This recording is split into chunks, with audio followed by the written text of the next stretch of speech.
It's now 4 o'clock. Welcome to the SROA Board of Directors candidate Zoom. We are delighted to have all 6 of our candidates participating today. To all of our viewers, as a courtesy to these 6 candidates, please keep your microphone off and your video off so that we can concentrate on these 6 fine people who have volunteered to run for the SROA Board of Directors. In the upper right of your screen, there's a grid of little white boxes that looks like a Rubik's Cube. Next to it, it says View.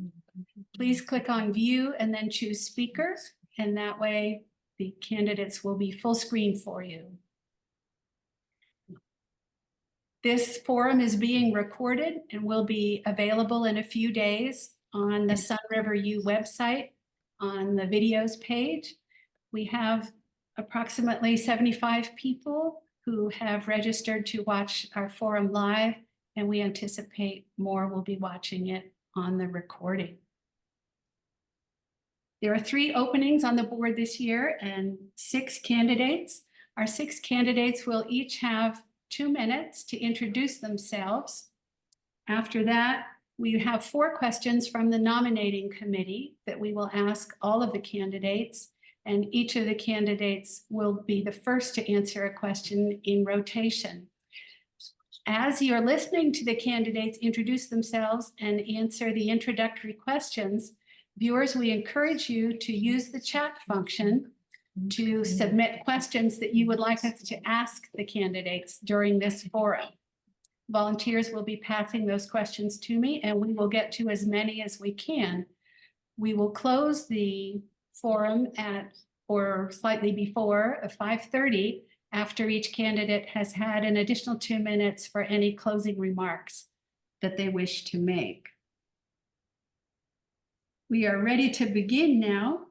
So we are going to start with the introductions. And starting in alphabetical order, our first candidate to introduce himself will be Brad Banta. Go ahead, Brad. Thank you, Lucy. My name is Brad Banta. My wife and I have been homeowners in Sunriver since 2015. However, we've been visiting Sunriver on a regular basis since the early 2000s, and her family since the early 1970s. I really love Sunriver. I think it is an incredible and very, very special place. I have volunteered over the past 4 years on both the design and finance committees to contribute to the community. I have enjoyed doing that, and it's given me some knowledge on how SROA works, which I think is important to being a board member. And I look forward to continuing volunteering for the community and helping guide Sunriver into the future in keeping with its founding principles, but also adapting to modern times because things are changing. Thank you very much. Thank you, Brad. We'll move now to Bill Cloran. Hello, my name is Bill Cloran, and I'm a candidate for the Board of Directors along with the other folks here. Have quite a bit of experience in the legal field, particularly municipal law. Was city attorney in the Dalles, was the chief of commercial and environmental litigation for the Oregon Department of Justice trial division, and then had private practice where we worked mostly on construction and land use issues. And those are the kinds of things that Sunriver's involved in. In my career in the Air Force as a JAG, I also did utility rate negotiations in different kinds of infrastructure and other things like that, roads, highways, bridges. So the sort of things that we get into on a level. Sunriver is very complex in terms of its governance and in terms of its relationship, and having a comprehensive plan that ties in with the comprehensive plans of the surrounding folks who have jurisdiction over us, be that Deschutes County, whether it's the Forest Service, whether it's the Fish and Wildlife Service, Oregon Department of Forestry, is important. I've had contacts with all of those agencies and matters before them at different times in the past. So I'd like to bring that experience and put it to work for the folks on the call.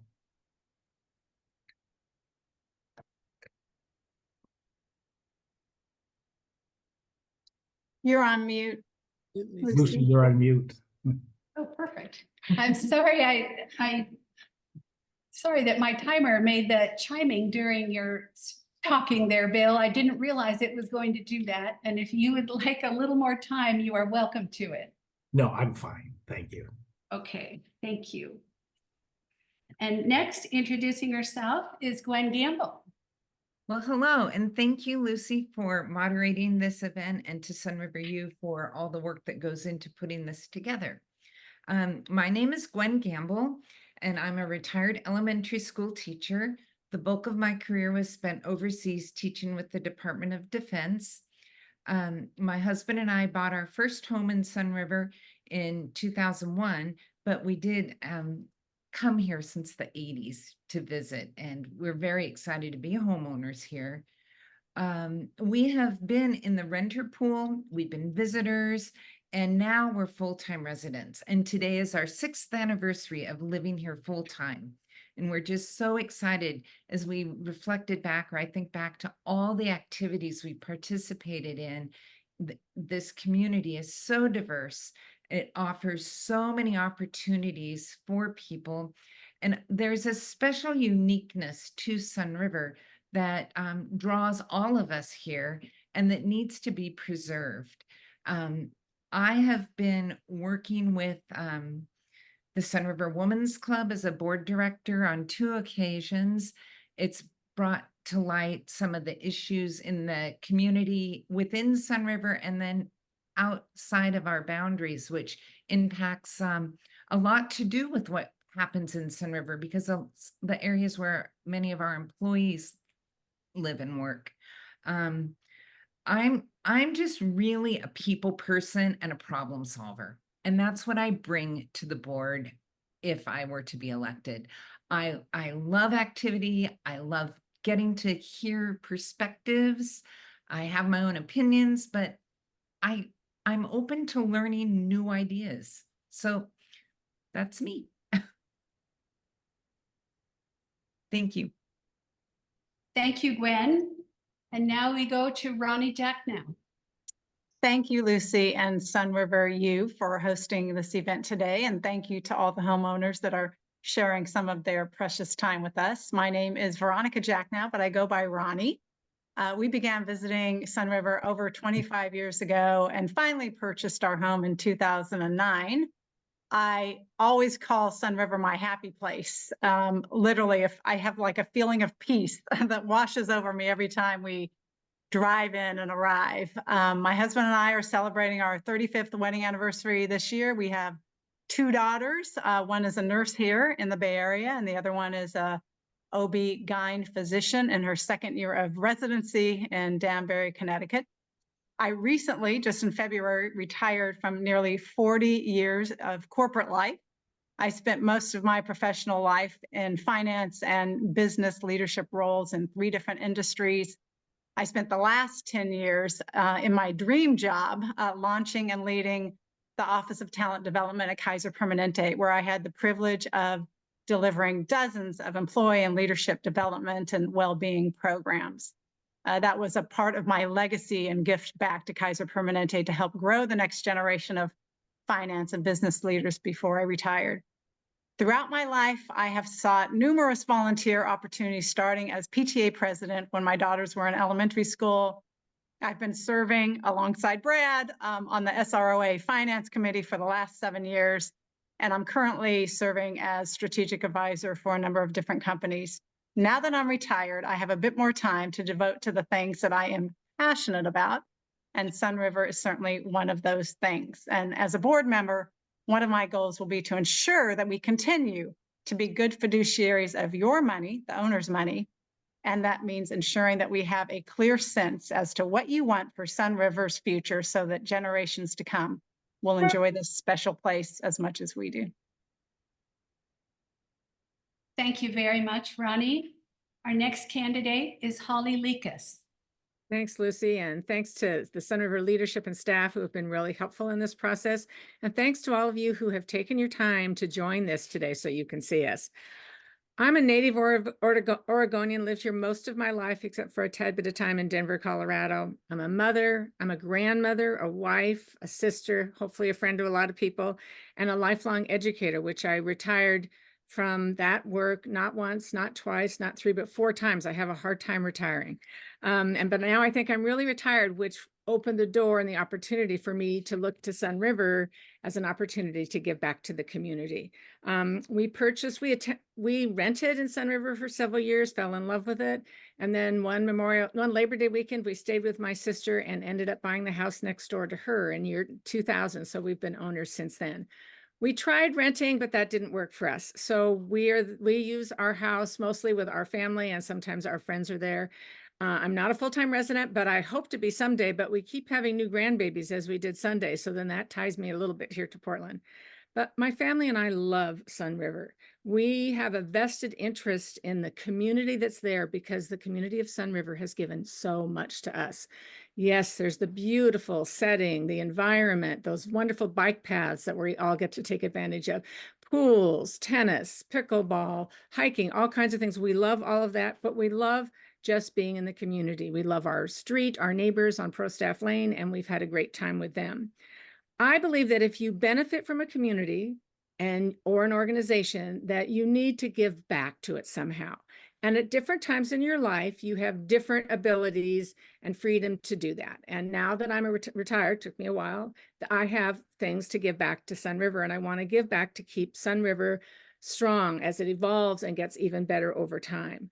In my professional life as an educator, I was a classroom teacher, I was a vice principal, a principal, HR director, and an executive administrator.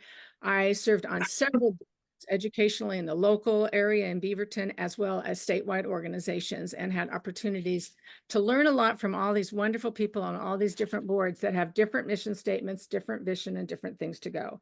I have one nonprofit that was our athletic club, and I served on that board, and likewise learned so much from that. And in each and every one, here's what I learned, that the people you work with are what's most important. So the board and the community.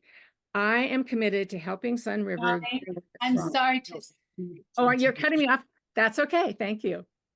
Thanks. I'm sorry, but it's been 2 minutes. Okay, thank you. We're now going to move to the first of the 4 questions that we received Randy? from. Randy didn't. We have Randy.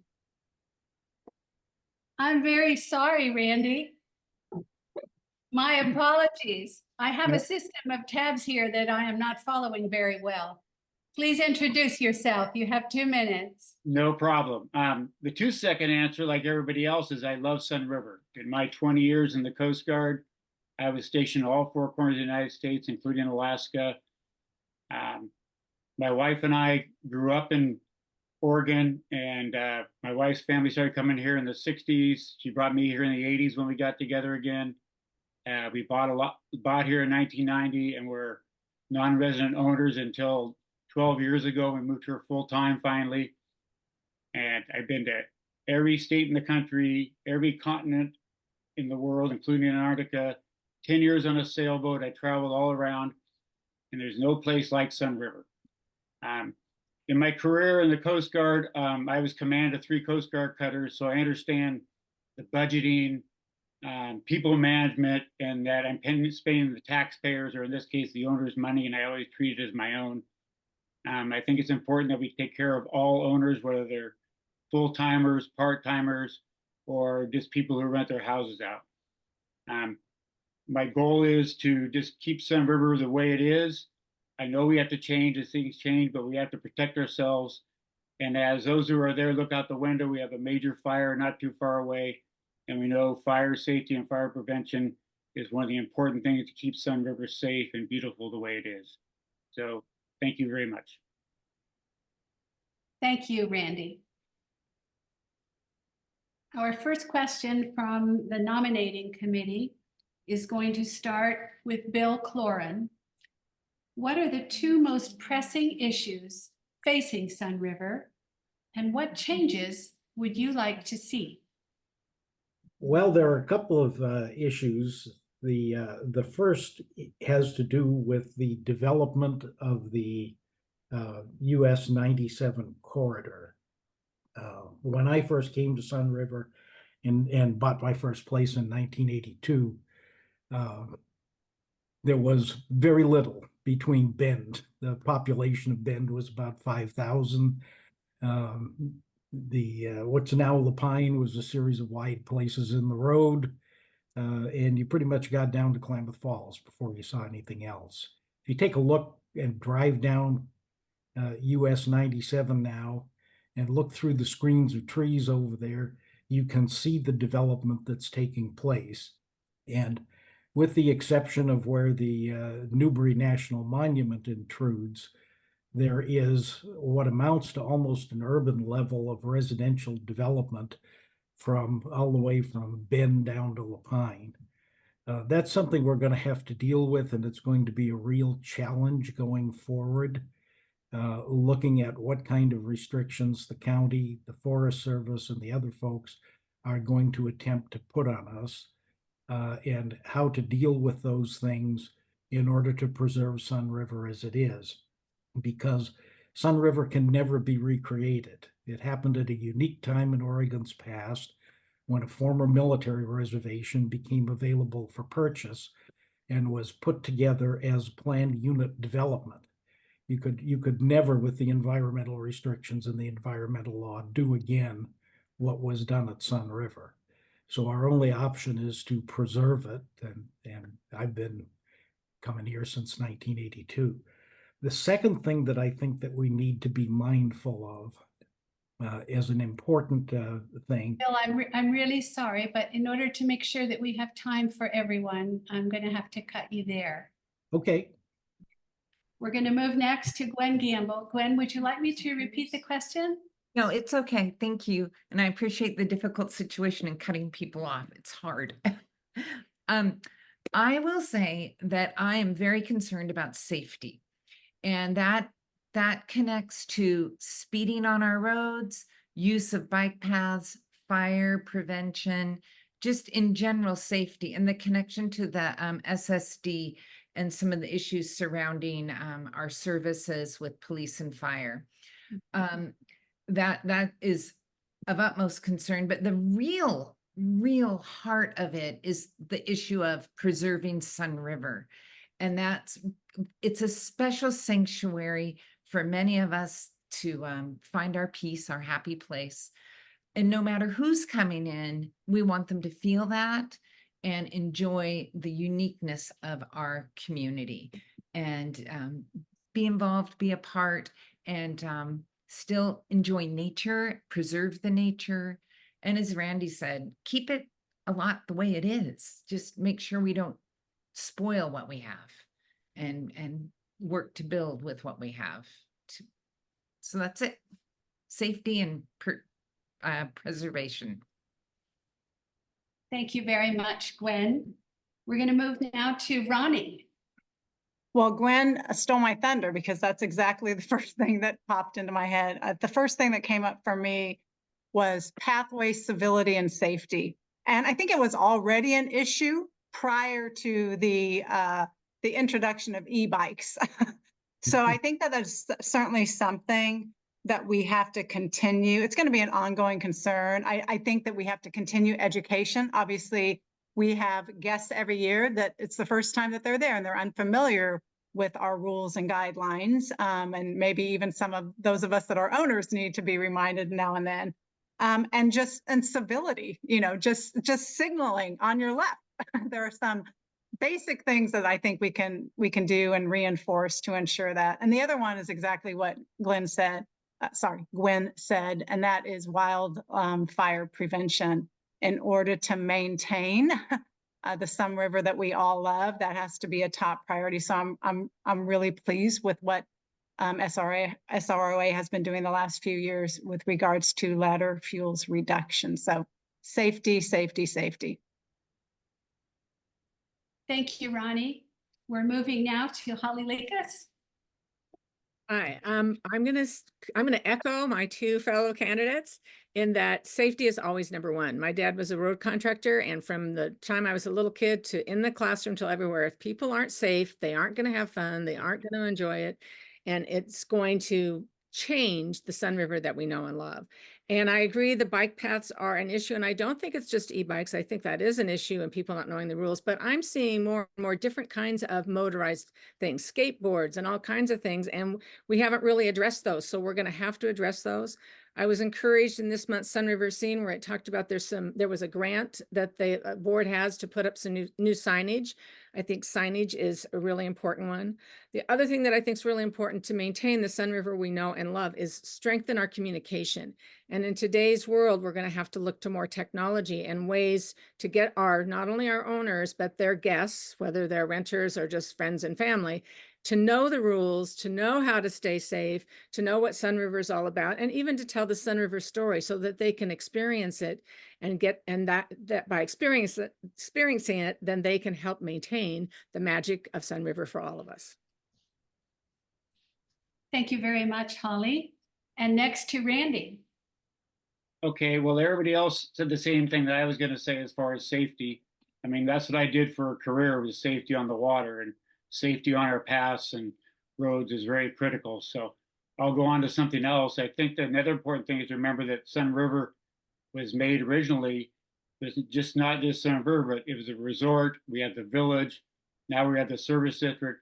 I think it's very critical that all these entities work together to keep Sunriver the way it is, because we aren't just all of us owners, a lot of visitors.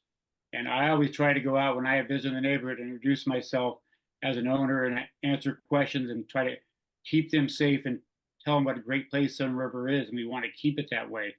But we're not just a residential community, we're a vacation community that at the same time. So it makes us very unique.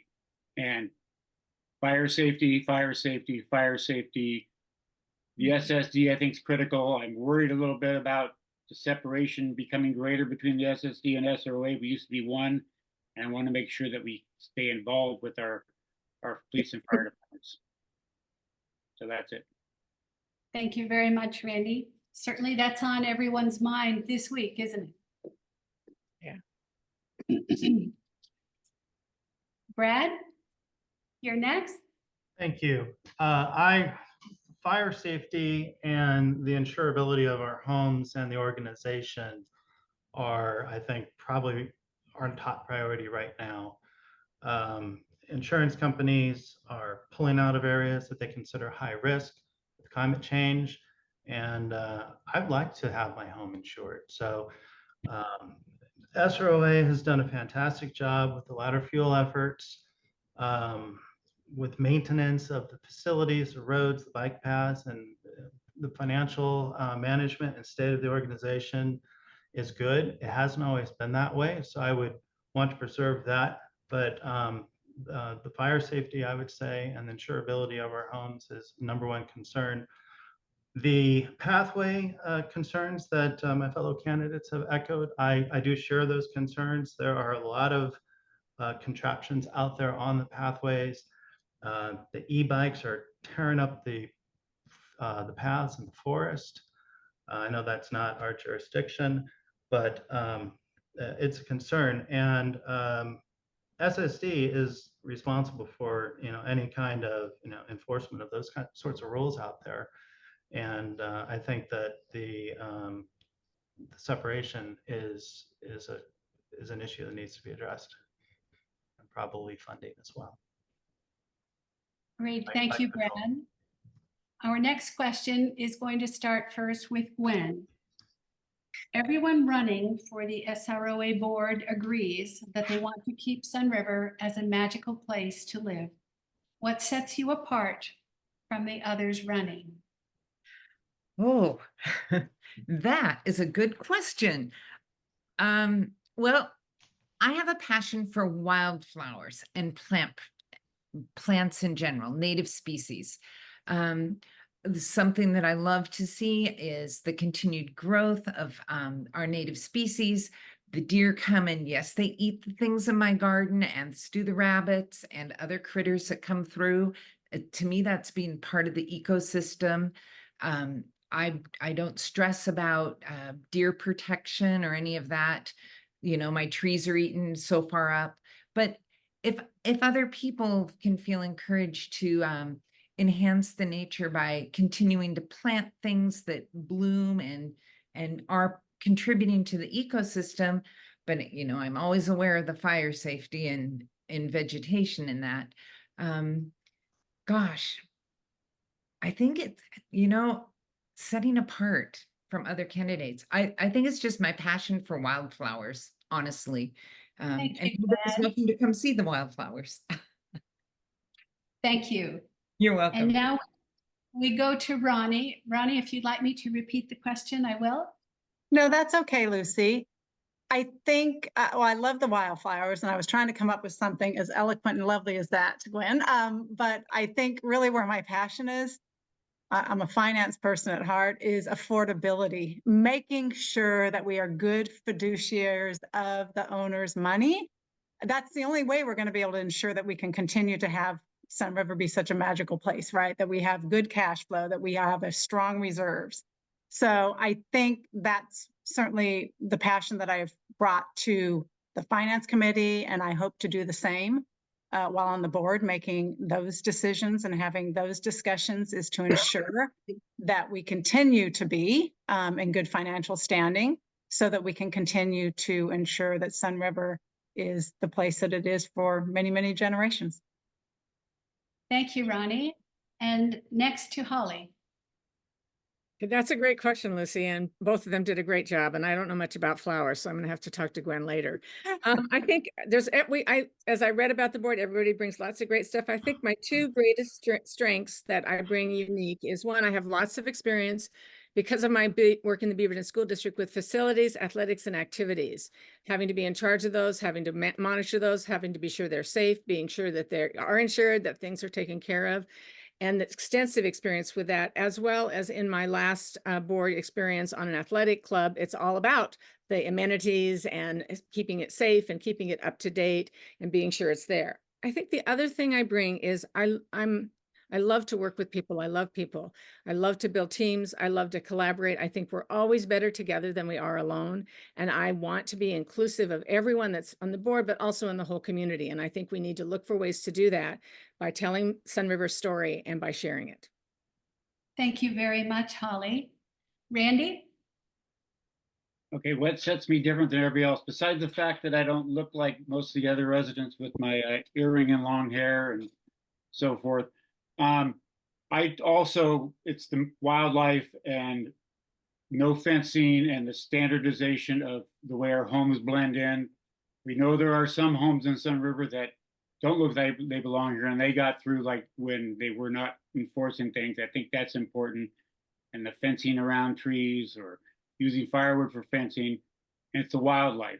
The wildlife is one of the things that makes Sunriver so special. The deer in my yard, the squirrels.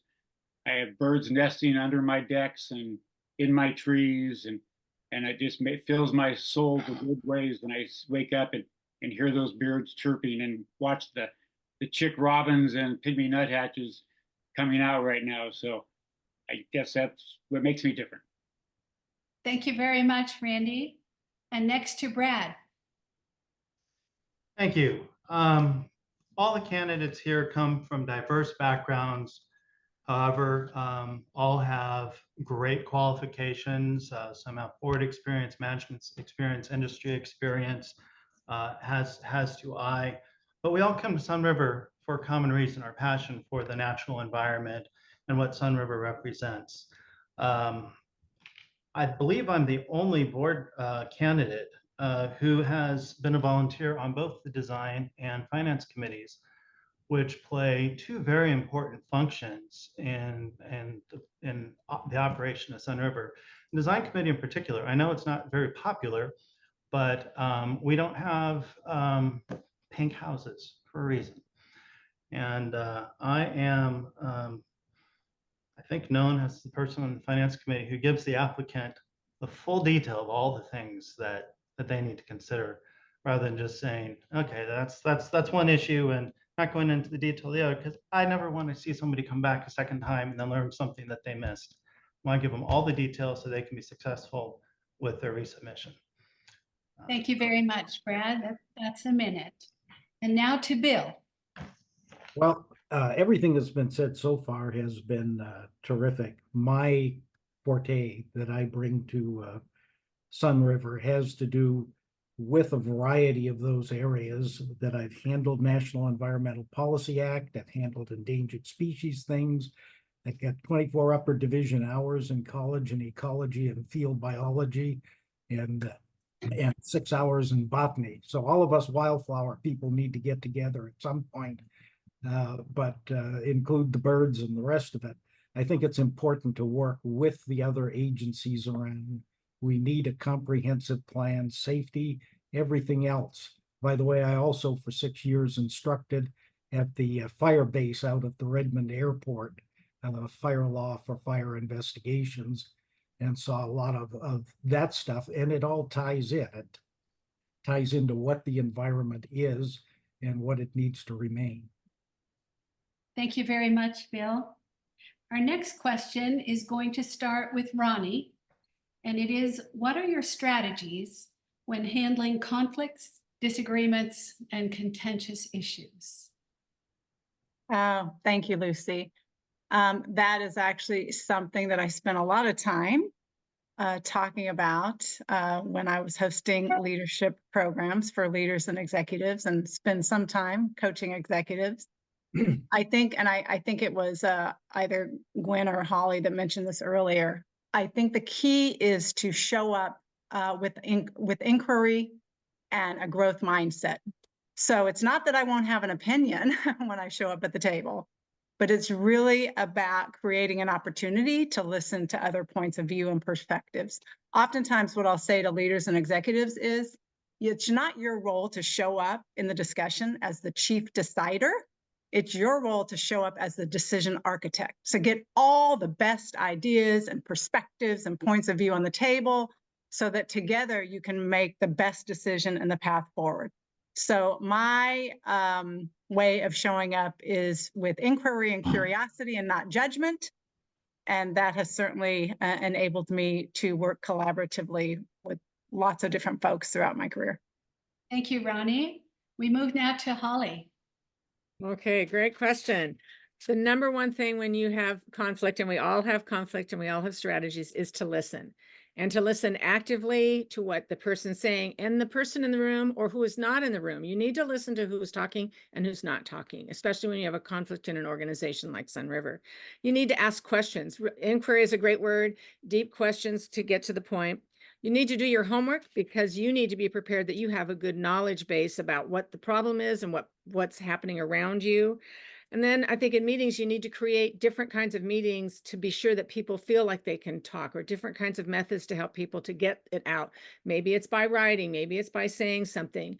And it might take individual meetings, focus groups. You might have to grow broader to get more information and to get people to feel included, and then to reach a solution that's to the best of everybody's ability. A win-win if possible, but involvement is important, and that starts with listening. Thank you, Holly. And next to you, Randy.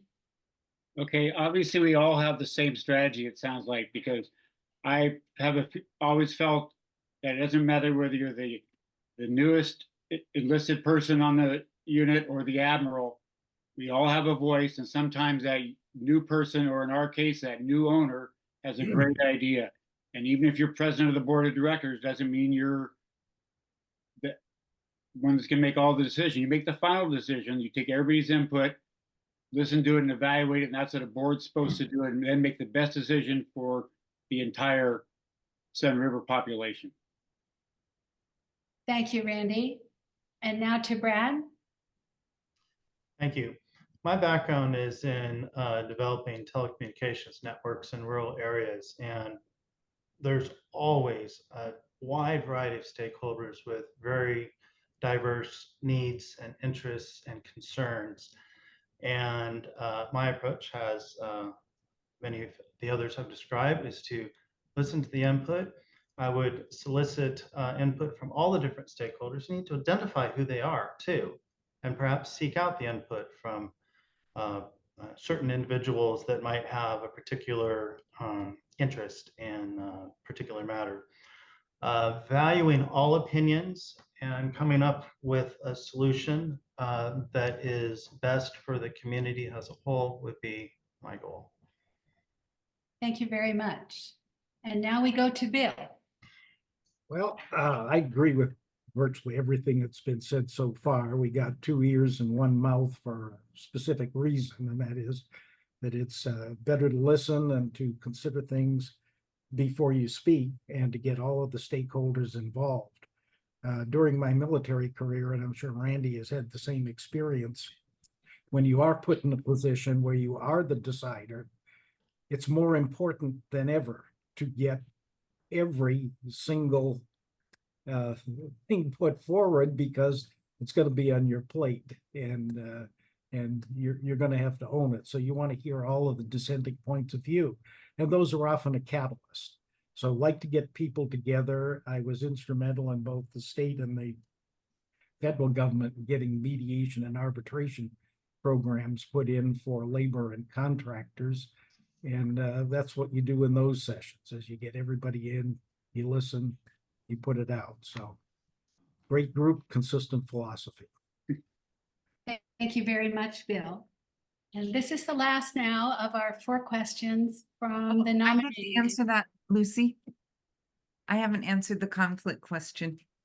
Oh, I'm sorry, Gwen. Please do. Okay. That's okay. I didn't mean to cause a conflict.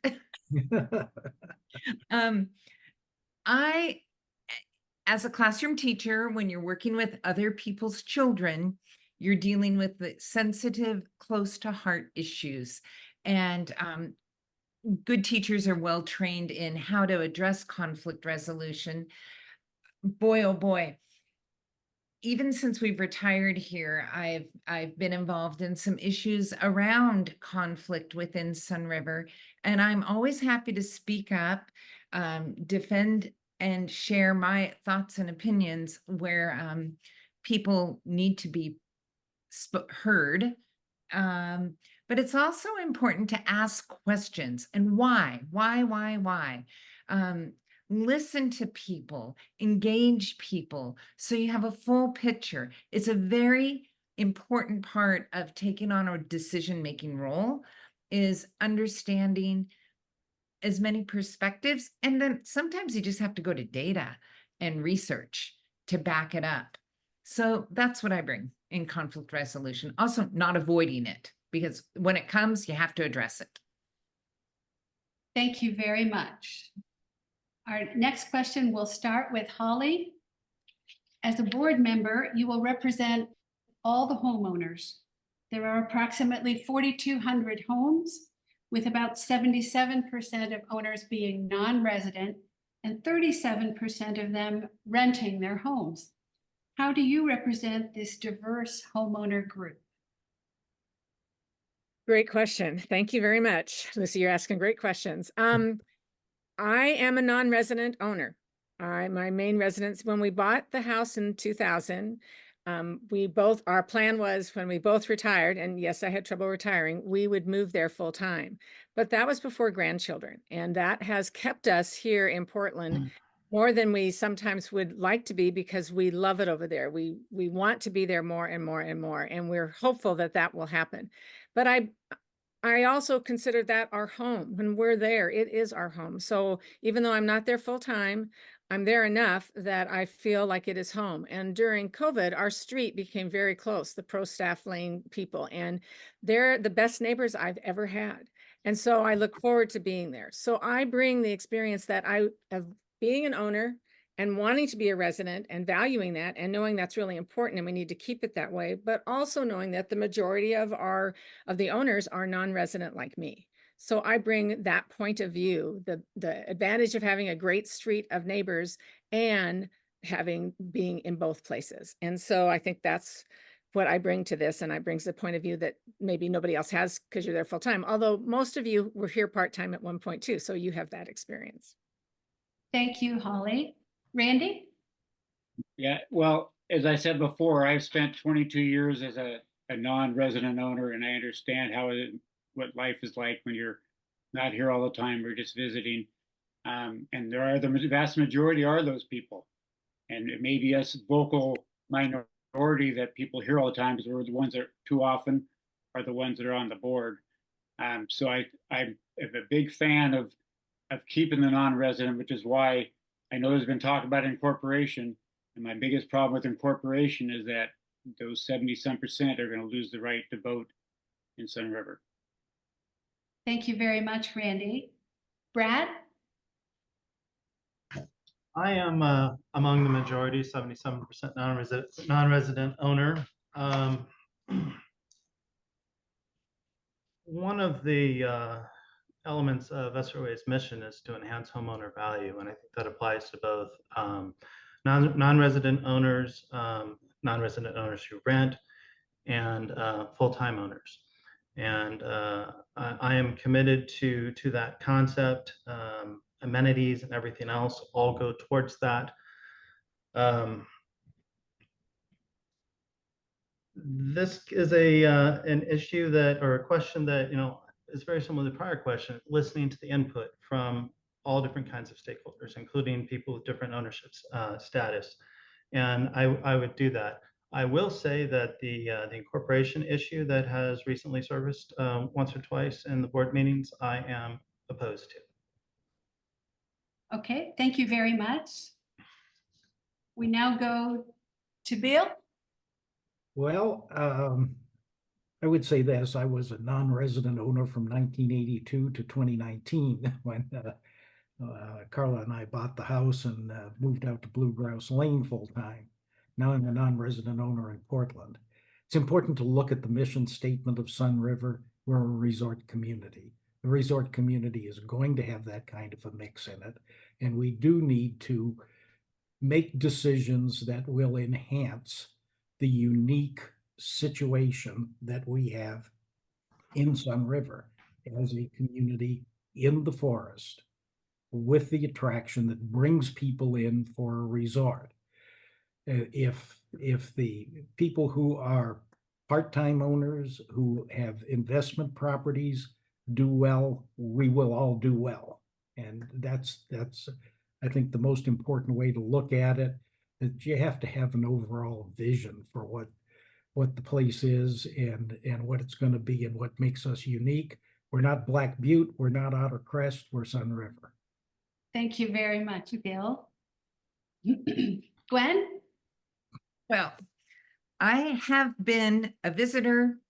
I've been a non-resident owner. I've rented my home and now I'm here full time. And oh my gosh, I love being like the ambassador to Sunriver. Our street has so many rental properties and I know the owners. So when the owners are here, it's a great chance to have happy hours and visit and get a feel for what their concerns and issues are in keeping with property values, amenities, and all of that. As we see visitors come, just like what Randy said, you go out and greet them, ask if they have any questions, give them a few little heads up. I like to remind them of rules. And it's just a way to keep a vibe on the neighborhood. And that just extends out when you're on the bike paths and you say hello. And I just think a lot of this has to do with being sensitive to all that comes to play in decision-making for the homeowners and realizing that we have homeowners in all different kinds of arenas wanting to enjoy what we have here in Sunriver.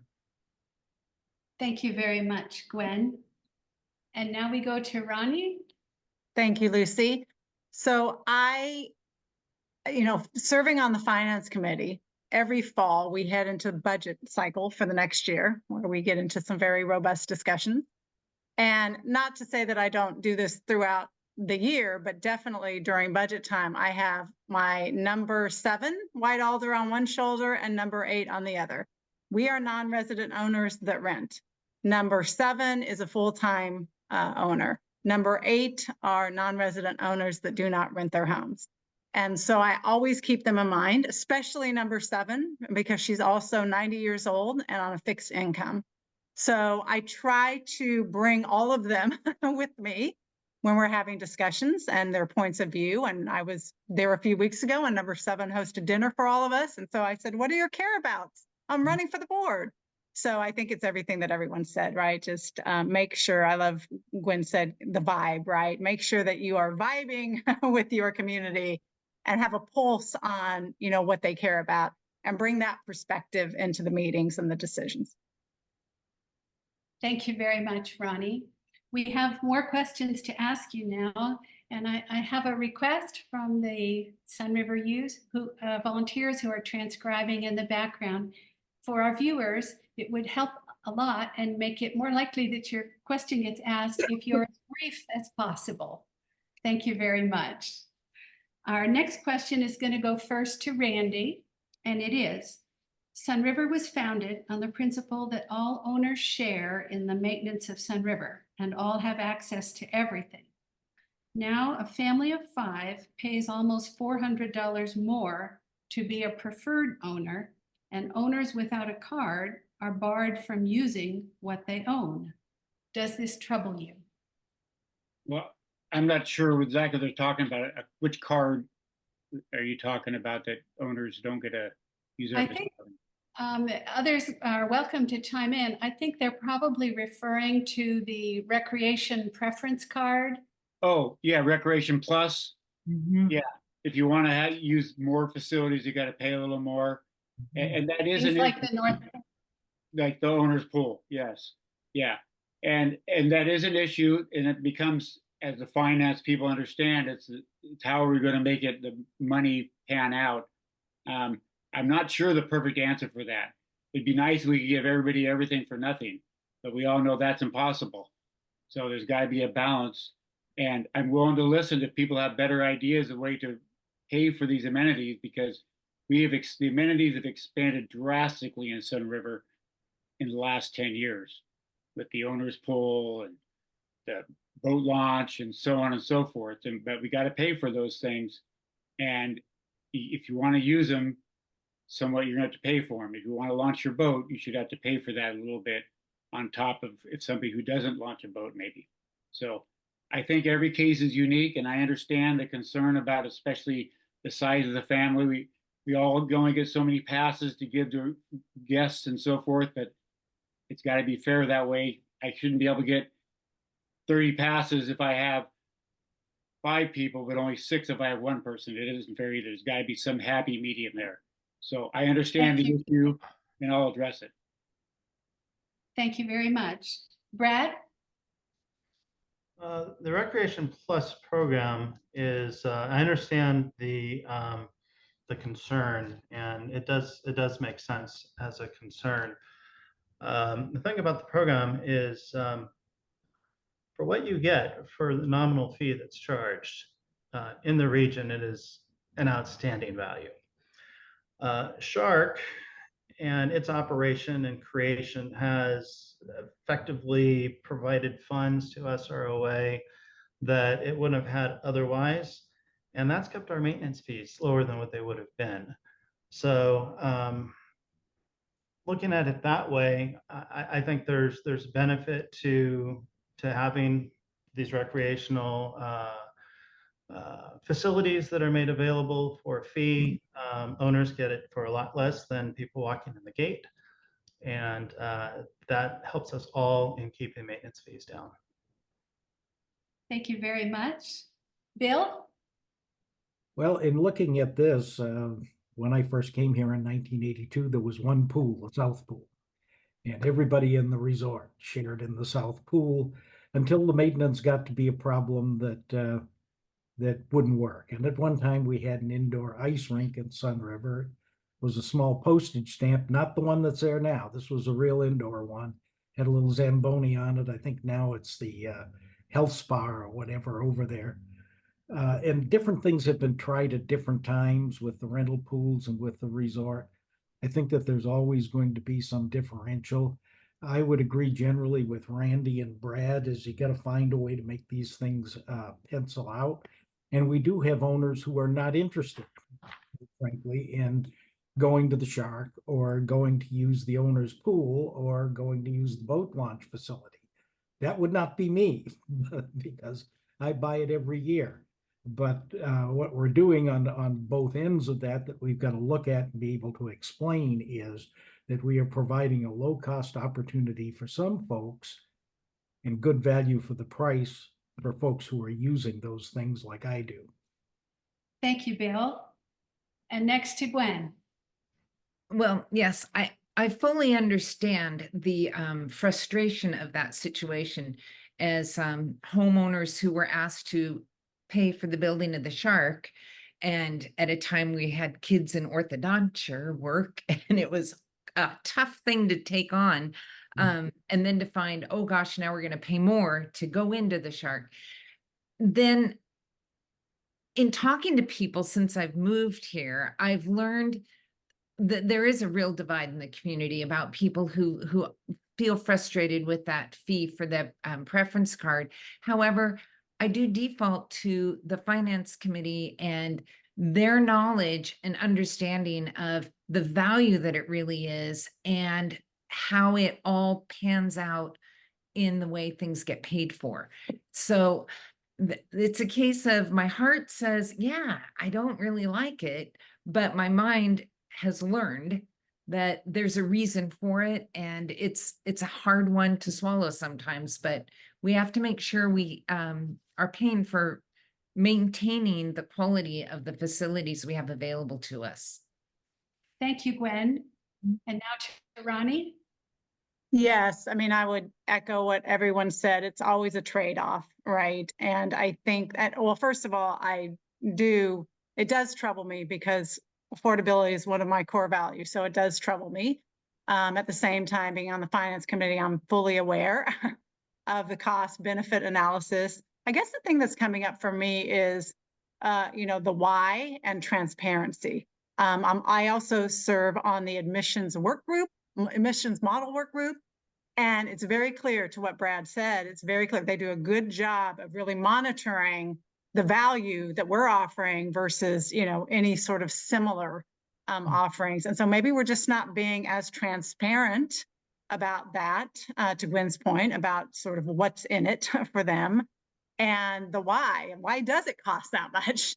So maybe a bit more communication and transparency will help. It won't solve the affordability issue, but it may make them feel a bit more comfortable in terms of what they're getting for their money. Thank you very much, Ronnie. And now to Holly. Well, I definitely feel the frustration. We were a family of 6, and that adds up, and it wonder, is it fair? And I think as a board member, you have to first look at the fiduciary responsibility. Does it pencil out? And we do need to trust the finance committee. We do need to trust that they have all the data. But I do think it's important that other people get to know the story, that they understand why is it so different and what has made for that. And also remember all the things that we don't need the card for, that you can, there's all kinds of things that parks and availability, amenities that are available that do not require the extra dollars, and try to take advantage of those. But it is hard in those years when you have kids in orthodontal work and soccer shoes or whatever it is that they need. And so I think the important thing is to tell the story, give enough data so that people understand, and listen for other solutions. There may be other ways to do it that we haven't thought of. And so people experiencing that need to offer that to the board to consider. Thank you very much, Holly. We go now to our next question, and Brad will be the first to answer it. Please give us your opinion regarding recent board discussions to incorporate Sunriver. Okay. I already gave my opinion on that. I'll expand on it. Yeah, the subject did come up recently. It, I think, was looked at a decade or 2 ago, and it was really contentious. The question is incorporating as a city versus maintaining as a private resort. I would be supportive of exploring and looking at the information to evaluate it. My intuition tells me that's probably not a good idea. That'd be a big change for the community. And if preserving what we've got is the goal, it feels like that would be inconsistent. Okay, Thank you, Brad. Bill? Well, you're in my wheelhouse. Anybody who wants to see what happens as far as defensive incorporations are concerned only needs to look at the once and former city of Damascus in Clackamas County to see what that's like. It is an expensive process. It should be considered carefully. You need to look at what you're going to take over in terms of utilities, in terms of fire, in terms of police, in terms of just about everything else involved, and look at the overhead that's going to be involved with the planning, zoning, and other requirements, plus the kind of things that will be put on you. So it's very complex. It takes a detailed study. I agree generally with what Brad has expressed so far, that I see very little in terms of benefit to be gained by incorporating, particularly when you have two large, very influential property pieces in the resort and in the village and commercial area. It just doesn't look like it would pencil out. Thank you, Bill. We'll go now to Gwen. Well, I know this has been brought up in the past and it caused a lot of division in the community. And that alone concerns me. I know that there is the room tax issue that people bring up. And I also know about the voting issues. My initial gut instinct would say, no, why would we ever incorporate? However, again, I want to know more. What would the benefits be and why would we? And I would love to see and learn more about the benefits of incorporating, but honestly, my gut says, why would we? Thank you, Gwen. And now to Ronnie. Thanks, Lucy. Yes, it came up at, I think, our most recent Finance Committee meeting in relation to the transient room tax discussion. And there was a fierce reaction to it when someone mentioned it in the Finance Committee meeting. And obviously, someone mentioned that had been looked at before. So my gut reaction is, because I haven't heard anything positive, beneficial yet, but I would be open to learning more because I just don't know enough about it. I wasn't, serving at the time that they looked at this issue before. But really, like, what's the why? Like, what's in it for us to do that? So my gut says no, but I'm open to learning and exploring and figuring out if there's a path forward that would make sense. Thank you, Ronnie. And now to Holly. It's a great question. The only thing I see so far as a benefit that I've been able to find is the transient tax funds, that would bring some money in, but it didn't look like it was necessarily going to be enough, and it has strings attached to it. There's only certain ways that you can spend it. So you have to go, you get a certain amount of money, but what can you do with it and how would that benefit? So I'm, of course, always open to listening to ideas, but I wonder what regulations, and I think Bill, was touching on all those, the regulations that it would bring, the restrictions that it would bring, the responsibilities that it would bring. And it bothers me that so much of our whole community would not be able to vote for things based on incorporating. That's a serious concern for me, because what makes Sunriver strong is it is a community where all voices matter. So people are asking, so it's a question the board probably does need to address and needs to listen and do some research on, but I'm interested, what are the advantages of it beyond just a small amount of money? Because it's not a lot of money. Okay, thank you, Holly. And now Randy. Okay, we're all saying the same thing again. I said before, the disenfranchisement of the non-resident owners was a big issue. And there is a lot of other rules and regulations that come to effect if you're incorporated. There are going to be issues as well. The only benefit I've also heard is the transient room tax. And for what it's worth, we were talking about closing the recycling center, and we had a meeting today where we had the Deschutes County as well as Cascade Disposal there. But the county said they may be interested in giving us some money to help people with their recycling upgrades in their homes, and that'd be getting money from the county a different way, basically, instead of incorporating to get transient room tax money to Sunriver from the county. So I think there's other ways we can get those funds without incorporating that'd be a lot less painful. Thank you very much, Randy. Our next question is going to start with Bill. How many recent SROA board meetings have you attended or recordings have you watched in order to be prepared to serve from day one? I've Or what watched some, have you done to prepare? I've watched board meetings on the video feed, but I have not attended any. So that's a short answer to that question. I've read the basic documents. I've gone through all of the things, and I've spent a considerable amount of time with the former board chair, soon to be former board chair, Keith Mobley. So that's what I've done to prepare, but I have not been active in the board. Thank you. And our next is Gwen.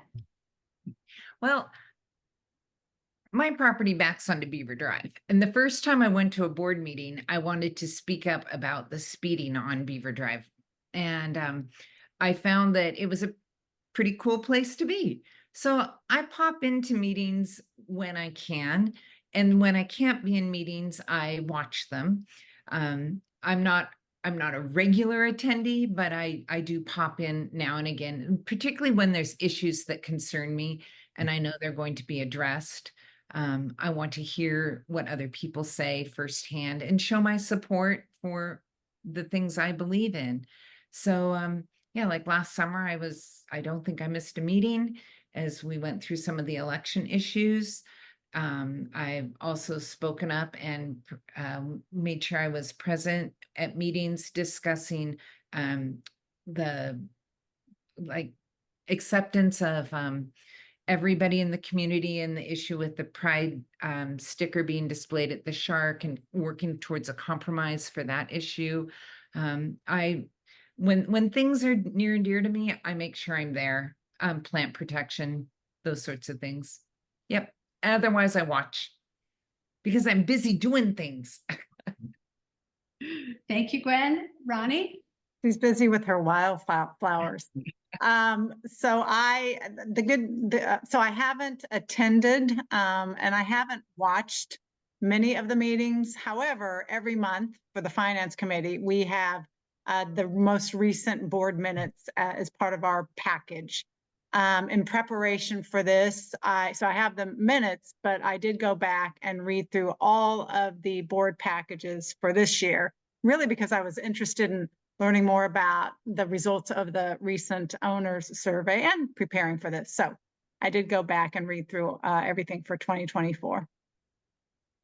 Thank you very much, Ronnie. Holly? I have not attended a board meeting in Sunriver, nor have I read the minutes from the last year. I do read in the Sunriver Scene, and since I am running a candidate, I have gone back and looked at some of the packages and parts of it. However, I spent twice a month meetings with the Beaverton School District for 7 years. I've been on all the different boards been on. I've attended meetings sometimes as a participant and sometimes as a guest. Board meetings, especially ones for nonprofits, have certain rules and regulations and they follow them. And what I know of the Sunriver Board is that they follow that. They're thoughtful. They have good discussions. They get good information and they're open to people giving information there. I really appreciate them acknowledging that people write letters and doing that. So the boards have a certain finite place that they can operate under, a certain structure. I have had lots of experience on different boards and I bring that to that because it's different points of view and different experience, even though the structures are very similar. Thank you very much. Randy? Well, finally, maybe an issue where I am different than everybody else because in my 12 years here, I have attended the vast majority of the workshops and the board meetings both. Not always, very rarely do I address the board on, but I do that as often too, but a lot of times just to go and listen, because a lot of times we all know that it's on those side discussions going on during the meeting or before and after the meeting where a lot of stuff is really decided. And I care about Sunriver, so I always have made my time to attend those meetings. And if I do get elected or not, well, if I get elected, I'll be there. But if I don't get elected, I will continue to attend the meetings on a regular basis. And I always like to give my 2 cents. Thank you, Randy. Brad? I have attended many SROA board meetings online during the pandemic. As a member of the Finance Committee, I have received and reviewed board minutes for the past 4 years. But I've also served on several corporate boards, including public utility. Our job as board members is to engage in proper governance of the organization according to our bylaws and our consolidated plan. And there's a process to change these if the owners vote on it. Other than that, our job is to engage in governance according to this. And I've read these, I've viewed meetings, I've participated in the process in the Finance Committee and in Public Utility Company. So I feel like I'm well prepared for this role. Thank you very much. We only have time for one more question, and then we will go to your closing statements. This question I'm going to condense since I want to make sure that we have time for all of you to answer it. But the gist of it is that this is from someone whose family has been coming to Sunriver for almost 55 years. They have noticed many changes, particularly where safety is concerned. And they are asking, what will you do to help improve the safety of the bike paths? And we are going to start now with Gwen. Well, pet peeve of mine that are the bike paths. 1 minute. So I believe that Oregon state legislation is going to come into play in some decision-making with e-bikes on our bike paths. I know that a representative, Emery from Bend, has already had one bill passed in the Oregon House and Senate. So children under 16 are not allowed on e-bikes. That's a nice start. I do think we need to look at our paths as people-powered and the roads as motorized. And I think we need to accept the fact that we might have to see e-bikes that are throttled on the roads with scooters and mopeds and other things that I truly believe need to be licensed and insured. The e-bikes on the bike paths are just plain dangerous, and I wish that the bike patrol would be more forceful with enforcing the rules, because Thank you, Gwen. it's dangerous. Thank you. We move now to Ronnie. Yeah, it's a topic of interest for me. I agree with everything that Gwen said. I think Holly mentioned that we have a grant for new signage, so more signage, increased education. Is there something we can give to all property managers that they then some sort of online information to pass on to all the guests? I mean, I think communication is going to be a key. And to Gwen's point, enforcement of the current rules, and maybe we need some additional ones to ensure that everyone stays safe. Thank you. Holly? Well, Melanie Moore sent this in, so I know her, and she rides bikes a lot. She and her father they go all places, but she has a good eye for safety as a teacher. And she pointed out to me a place where people can avoid going through the tunnel and they can ride over, and then they surprise people on the top. So there's rules, there's signage, there's communication about that we can do, technology as well as handing out, and with the all the owners so that they can share it with their guests. I think that's important. I do think the bike patrol should do more. And I also think when we see vehicles, I will be really honest, I have an e-bike and I ride it on the paths, not very fast. It's not one of the ones, it's one of the ones that's allowed by Sunriver rules. We're really careful about that. And I'm not a very fast rider, but I have seen other vehicles and I've seen other types of e-bikes going really fast, people not signaling, not saying on your left, surprising you. I see that with just regular bikes. So I would like the bike patrol to be more empowered. I would also feel that all of us as owners, when we see someone doing something they shouldn't, that we step in. My husband says, I need a pad and a yellow vest. I'm happy to say that's not the right vehicle. You need to take that off, or you need to be somewhere else. I'm happy to do that, whether I'm on the board or not. So just safety is really important, and Melanie's right. Thank you, Holly. Randy? Yeah, that's one that really intimate to me as well. I sit on my back deck watching the snow melt in the mountain and look at bike paths, and actually I've noticed so far this year there seems to be less of the class 2 and 3 e-bikes.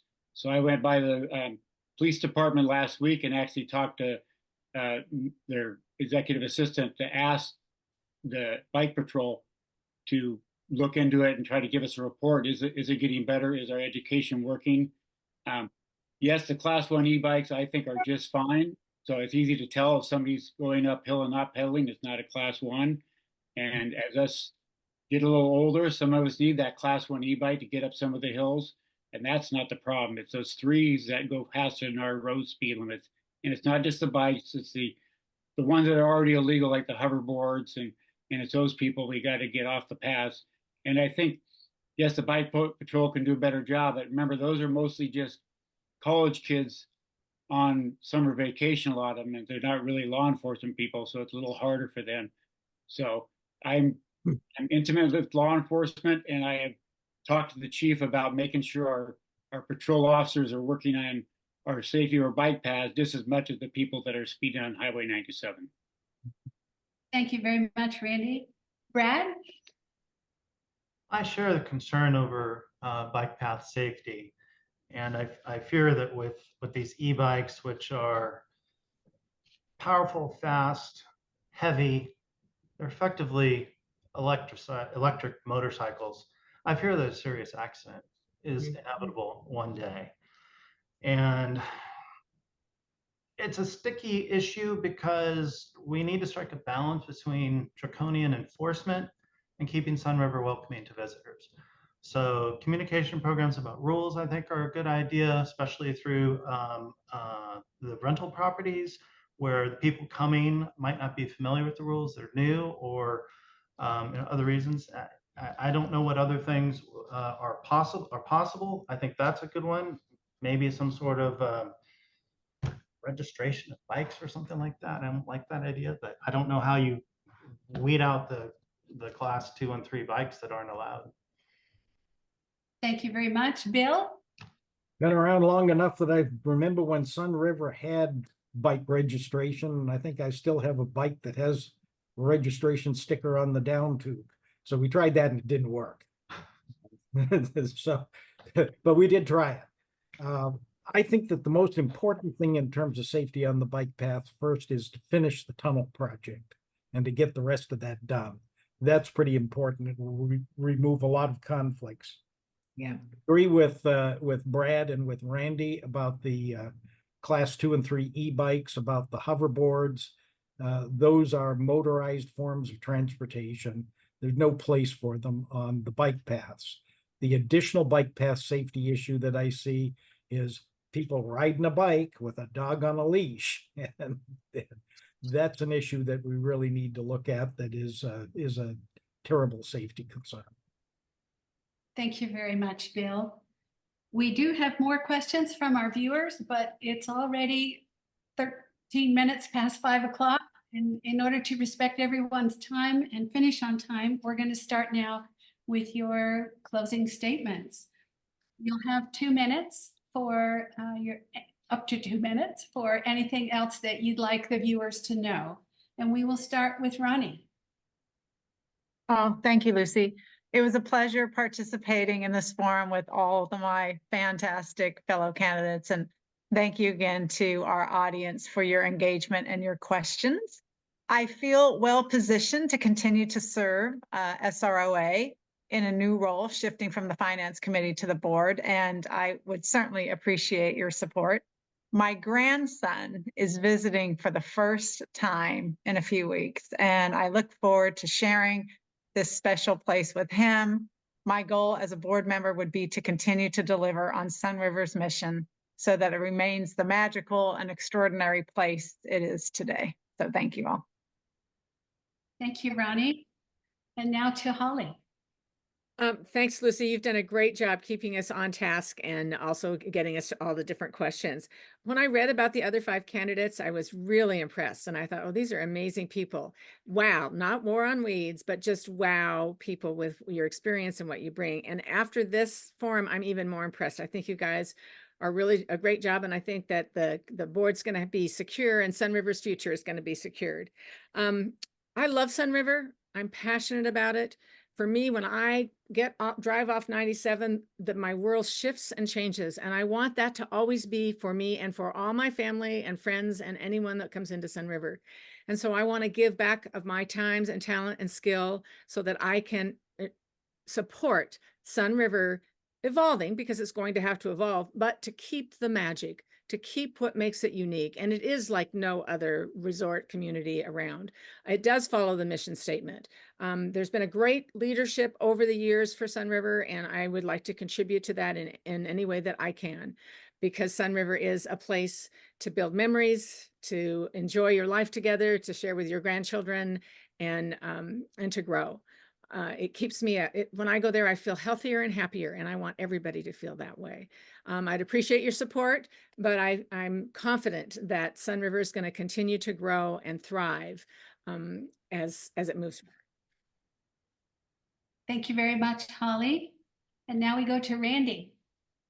Yes, when I had read about my fellow candidates before and now seeing you all, because I don't really know any of you, seeing you in person and seeing your way you talk, I think somebody could put our names up on a dartboard and just throw 3 darts and come up with 3 good candidates. I mean, we'd be just fine. So whoever you vote for, great. I just ask that you please throw a dart at me, please. Thank you, Randy. And now to Brad. I second the opinion that this is an incredible slate of candidates, and the owners are fortunate that they have 6 good candidates to choose from.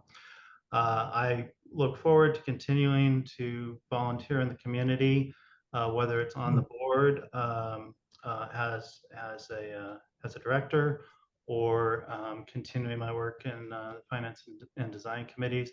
I love Sunriver. I'm passionate about Sunriver. I wish I could be there all the time, and I appreciate your support. Thank you very much. And now Bill. Well, I join the opinion. I look forward to meeting all of the other candidates in person and getting to know you around the place. I take more of a big picture view of what I'd like to see done at the board, and some of the things that I would like to see done is the establishment of a strategic plan that keys into the Deschutes County Comprehensive Plan and the Forest Plan. I'd like to assure that for the property at Sunriver, that we have the water rights that we need going forward in a time of change and restricted supplies. I'd like to see us get more bang for the buck out of Deschutes County and the other folks when it comes to public transit alternatives going into Sunriver. It's next to impossible to go from Portland to Sunriver. If you even take Amtrak and take the train, you have to overnight at Chemalt going either way to be able to get there. And we're a large enough community now, and there's enough development along US 97 that shouldn't be. I'd like to see us automate to the extent that we can routine tasks to free up our very capable staff to be able to serve the clientele. And would like to emphasize the infrastructure management issues, like the tunnels, like the bike paths. I mean, the bike paths really are the heart and soul of Sunriver, along with the natural environment. So that's what I'd like to see done. And I agree with Brad and with Randy and the rest of the candidates that you could pick anybody and would be well served. Thank you very much, Bill. And now we go to Gwen. Well, thank you very much, Lucy. And right on the mark with all the other candidates. I was so impressed with what the election nomination committee put together and their hard work in soliciting and encouraging all of us to run.